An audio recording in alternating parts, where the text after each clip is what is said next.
quem não me conhece, eu sou a Ada, eu sou compositora e cantora na banda Floreteiro. Nós estamos aqui reunidas por um propósito muito maior, algo que nos une, que é ser mulher. Eu acredito muito também no poder da fala, no poder da voz. A gente vocaliza e a gente se escuta em grupo, a gente perde o medo, talvez, a timidez.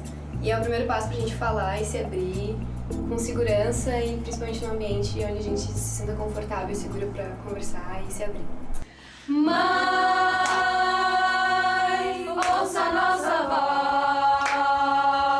voz, ecoa como um sol, do ventre vem a voz. Tá bonito! Mãe, ouça nossa voz, ecoa como um sol, do ventre vem a voz.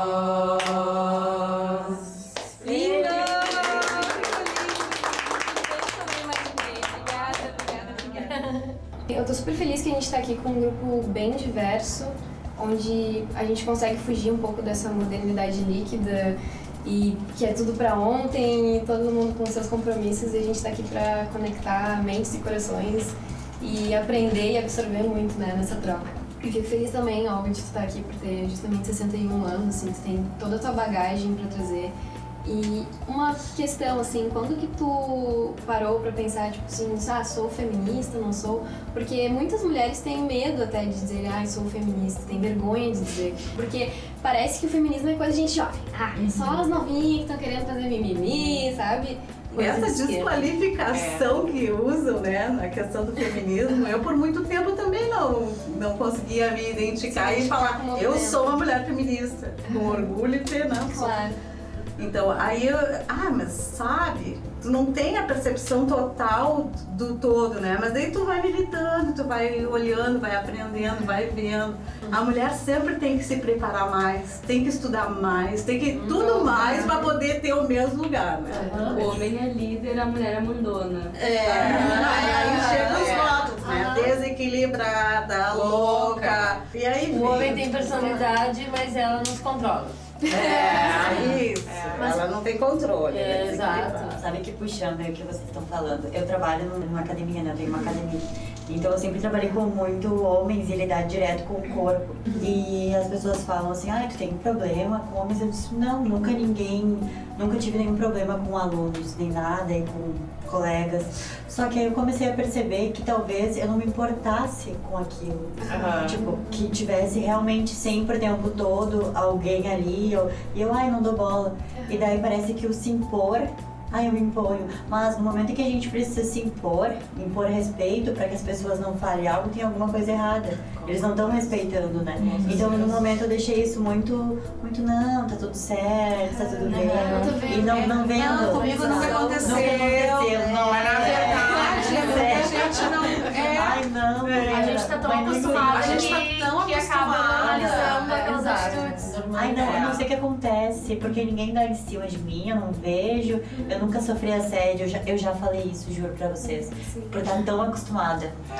E como diferenciar o que é o assédio? Porque a gente também fica pensando, né? Será que eu fui assediada ou ele só tava sendo querido? Ou eu tô viajando.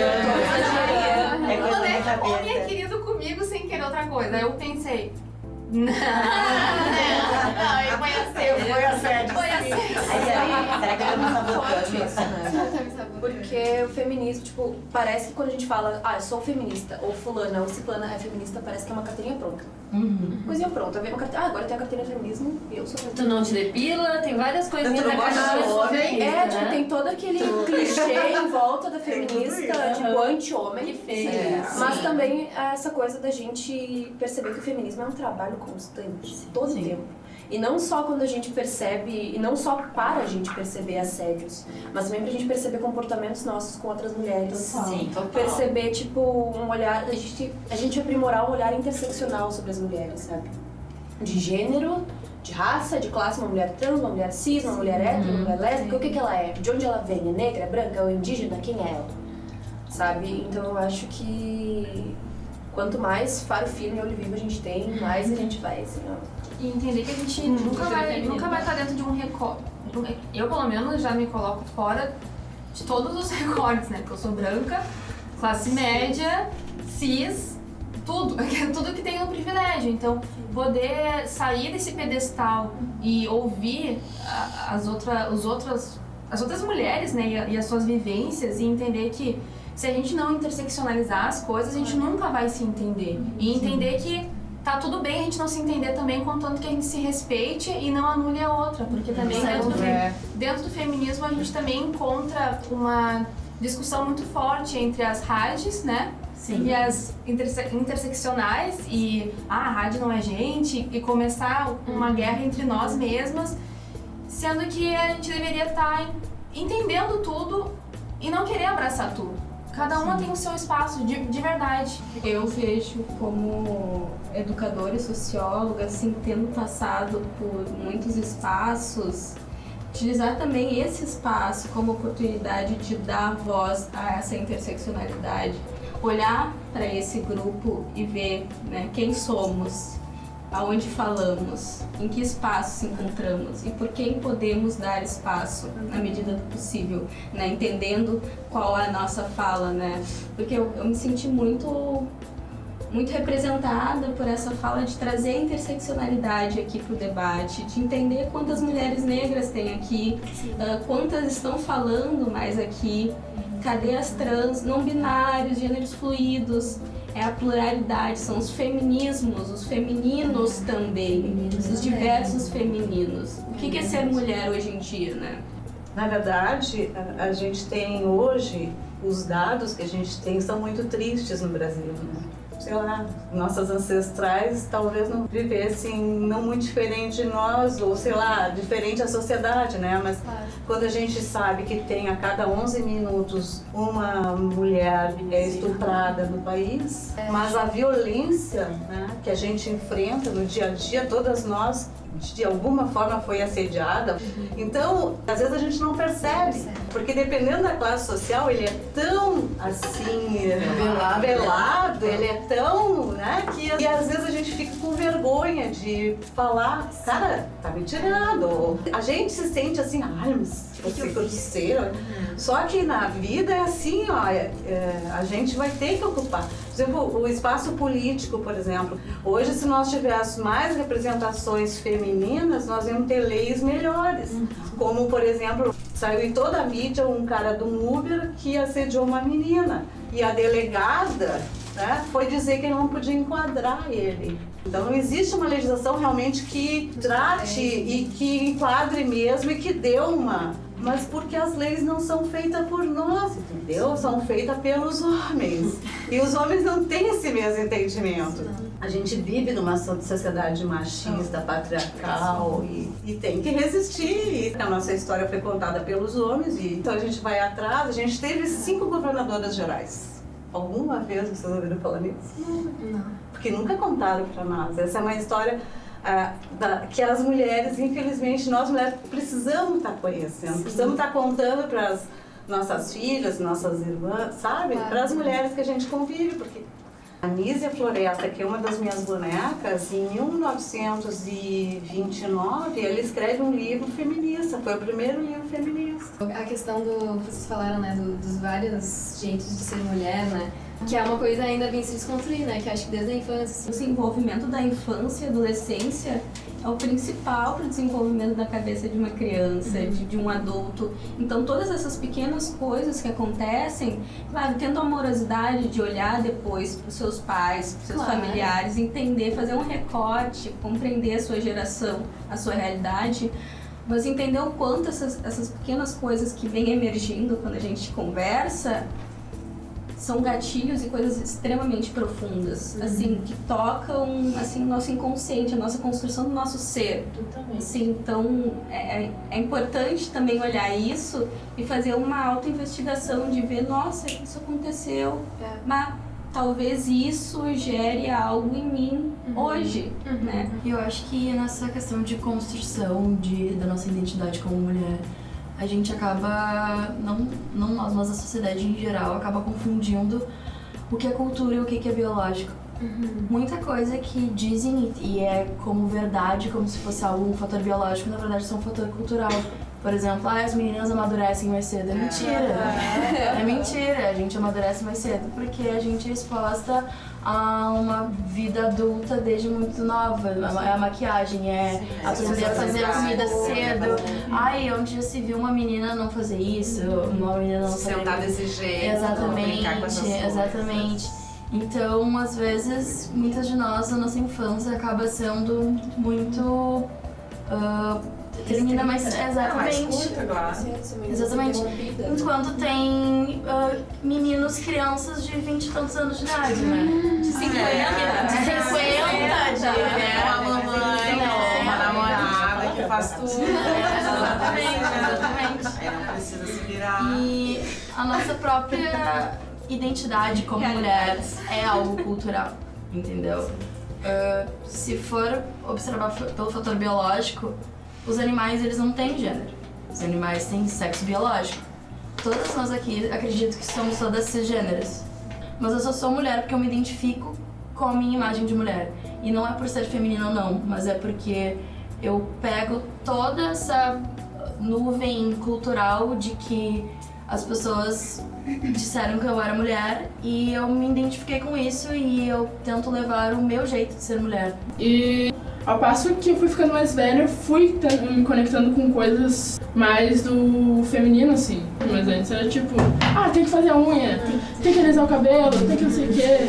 Daí, tipo, tudo, muitas imposições. Daí ficou tipo, não quero, não sei o quê, tipo, não vou me arrumar, tipo, vou assim com todo, quero de tênis, coisa assim. Como nossa expressão de gênero, a gente não precisa se expressar do jeito que as pessoas querem. A gente tem que se expressar do nosso jeito mulher de ser, sabe?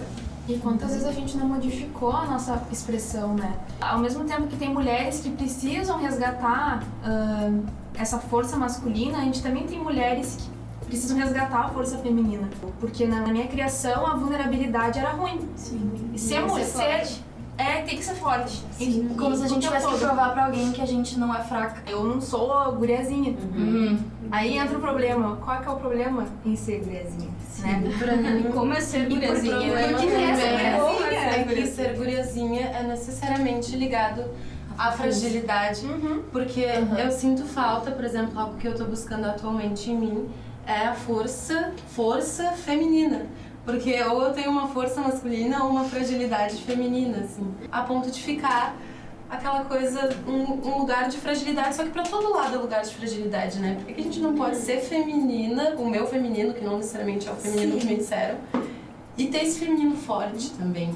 Tipo, sem necessariamente ser um masculino forte. E é muito louco, porque isso é na nossa vida, com nossos maridos, né? Toda vez que, ou com um colega, que tu sobe um pouco a temperatura, que tu fala mais firme, que tu não gostou, que tu tá colocando assim, nossa, isso causa muito mais horror do que qualquer pessoa que fizesse isso e fosse um homem. Então, existe uma gentileza incorporada nessa coisa de ser mulher, como se fosse uma obrigação a gente sempre ser gentil, sorridente, querida, e não pudesse ter toda uma gama de coisas, sabe? Todas gamas de temperaturas, que vai do 0, que vai ao 100, mas são temperaturas, né? Ou é a maluca ou é a musa. É incrível trazer como o corpo do homem ele pode ser cômico. O corpo da mulher, ela é a musa, ela é inspiradora. A mulher não cria. A mulher é olhada para criar, ela é inspiração, ou seja, ela não tem comicidade no corpo. Eu não sou risível, eu não sou pelancuda, eu não sou debochada, eu não sou abobada, eu não erro, eu não falo. Eu sou a musa que estou aqui para o artista olhar. Se a gente tivesse que se preocupar sempre com isso, é nosso papel se preocupar com isso. A gente tem que estar dando esse olhar vaidoso pro nosso corpo e aí quem não dá...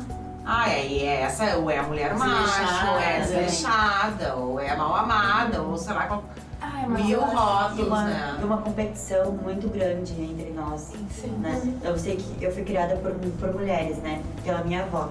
Então, eu fui criada assim, tu tem que ser bonita, tu tem que ter os cabelos longos, que eu amo hoje. Eu amo maninho com os cabelos. Tu tem que ser quietinha, tu não pode expressar. Então, ao longo do tempo, eu tinha medo de falar, tanto que eu tenho que enfrentar muito isso, sabe? Porque é um processo. Mas, assim, medo de não ser aceita, sempre no nos meios em que eu estava, eu gostava de ser o centro das atenções, porque eu tinha que ser a mais querida, eu fui ensinada que eu tinha que ser assim, então não tinha outra forma. Aí no momento em que eu vi, peraí, por que eu tenho que me cobrar dessa forma? Por que eu tenho que, até em relação ao meu corpo, por que eu tenho que estar dentro de um padrão? Então durante muito tempo, a musculação também foi uma forma de eu estar num padrão, só que eu vi que eu tava adoecendo mentalmente, assim, sabe? Tá, mas por que eu preciso ser assim? Por que eu preciso seguir o que a minha avó me ensinou, o que ela achava que era certo, o que a minha mãe não conseguiu ser? Vai te prejudicando de todas as formas possíveis. E a gente nem percebe. E nem percebe, isso fica muito no automático. Eu só preciso estar bem pra entrar nesse padrão, porque nesse padrão eu sou aceita. E eu não posso... O que eu vou fazer se eu não for aceita? O que vai ser de mim? Né? Se eu sempre tive que ser aceita, né? Eu sempre estive ali no meio e fui cercada de muito amor, só que amor dentro daquele padrão que eu tava seguindo. Isso eu acho muito doido, assim, a forma como a feminilidade ideal é colocada também tem muita relação com a raça, sabe? Porque eu acho que a coisa mais angelical que esperam que a mulher seja mais doce ou sensual, mas retraída, eu vejo isso como um corpo branco. Mas quando tu fala de um corpo negro, muitas vezes existe a solidão da mulher negra que não recebe afeto. Ou ela só é enaltecida quando ela tá seminua, sambando, sabe? E daí tu pensa assim, quando é que eu vou poder usar alguma coisa, ou simplesmente sair de casa sem sentir um pouco de vergonha, ou um pouco de ficar retraída um pouco tensa. Só um momento que eu vou poder sair de casa e me sentir bem. Segura comigo mesma, com o meu corpo, aceitando o meu corpo. Assim. Porque tem uma carência.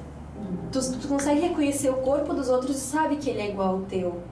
Mas é uma coisa que a gente não fala muito. Porque a gente não sabe muito bem por onde começar, às vezes. A gente conseguir olhar pro próprio corpo com um pouco mais de carinho. E olhar pro corpo da outra com um pouco mais de carinho, sabe? E respeito. Eu acho que é uma coisa muito linda, assim. Faz a gente muito pensar sobre ancestralidade. Assim. O feminismo tem muito a ver com isso, ancestralidade. Assim. Total. E quando a gente pensa em curas, né? Curas de uma forma muito ampla, né? Até social mesmo, né? Se a gente pensa sobre isso, a gente sempre pensa que uma mulher que se cura vai curar todo o seu entorno, né?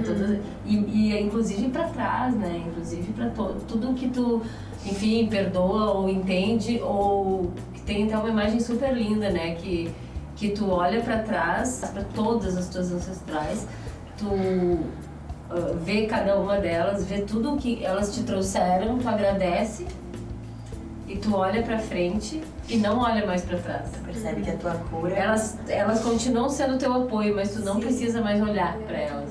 Que a tua cura é a cura delas e a cura das próximas que vão vir. Tipo, todos os aprendizados, todas as coisas que vêm te somar pra ir pra frente estão ali, mas tu não precisa mais ficar...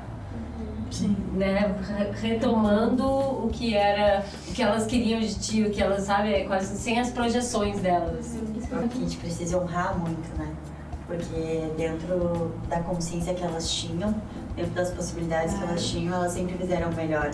E eu vejo assim, minha avó, hoje eu tendo um outro olhar no meu avô, assim, vendo o que ela passou pra manter uma família, sabe? Porque naquele tempo, como que ela ia se separar? Como ela ia sustentar as duas filhas? Não tem como. E ela, assim, ela teve que escutar tanta coisa, ela deixou de viver a vida dela, sabe? E hoje eu percebo que eu tenho a oportunidade de me curar e curar esses padrões. E parece que isso liberta minha mãe, liberta ela, liberta todas, sabe? E isso é muito, muito libertador, é muito maravilhoso, assim. Porque de honrar e perceber que ela sempre fez o melhor. Todas elas sempre fazem o melhor dentro da consciência que tem. Mas sabe que eu tô aprendendo muito com vocês, porque é um outro olhar. Aqui nós estamos numa conversa, mas de mulheres privilegiadas, né? Então, quem milita mais com a sociedade mais empobrecida, mais miserável, vê a dificuldade dessas mulheres, porque isso que a tua avó passou, elas passam hoje em dia. Elas apanham dos maridos e não conseguem sair de casa porque elas não têm para onde ir. Se tu vai, por exemplo, para uma Lei Maria da Penha, entendeu? O cara ainda te persegue e te mata, porque tu não tem um lugar para tu ir fugir com teus filhos. Tu tem teus filhos, Então é uma situação muito horrível que a mulher vive. A mulher negra é muito pior. É muito pior. Em termos de emprego, em termos de tudo, a mulher negra ela sofre muito mais preconceito, muito mais a discriminação. Então, olha, nós somos muito fortes para viver nessa sociedade machista, preconceituosa, né, misógina. E a gente hoje está vivendo uma situação um pouquinho pior ainda, né, com esse governo que tirou muito mais questões na reforma trabalhista e enfim, que deixou as mulheres muito em pior situação ainda que os homens. E deu carta branca para os fascistas liberais. Então, e hoje eles estão tudo se achando que pode falar tudo que quer, né? Tudo que quer. Porque o cara fala o que ele quer, né? Ele não respeita nenhuma... Nossa. Então a gente está numa situação muito difícil. Uó. Então a questão feminista, realmente, quando tu chama para uma reunião feminista, aí muitas mulheres não vão porque tem toda essa propaganda, esse imaginário do que é uma mulher feminista. Que saco falar de política. Então que saco falar de política, né, gente? Então, e quero dizer pra vocês, gurias. Não, e política não é tudo, né? Tudo isso que a gente tá falando é mais do que política. Claro. Pra quem gosta de política, não gostar de política é uma grande bênção. Pra quem tá fazendo política, é ótimo a gente não gostar de política. Eu acho muito importante isso que a Alma falou, desses espaços de evolução com afeto. Sabe? A gente conseguir se escutar, conseguir conversar, sem defensiva. A gente conseguir fazer essa revolução com afeto, sabe? Eu acho que é muito importante. Olhar, sabe? Ver o brilho no olho e sentir, se conectar. Isso é muito forte. Isso é liderança, isso é poder, isso é estar no pódio.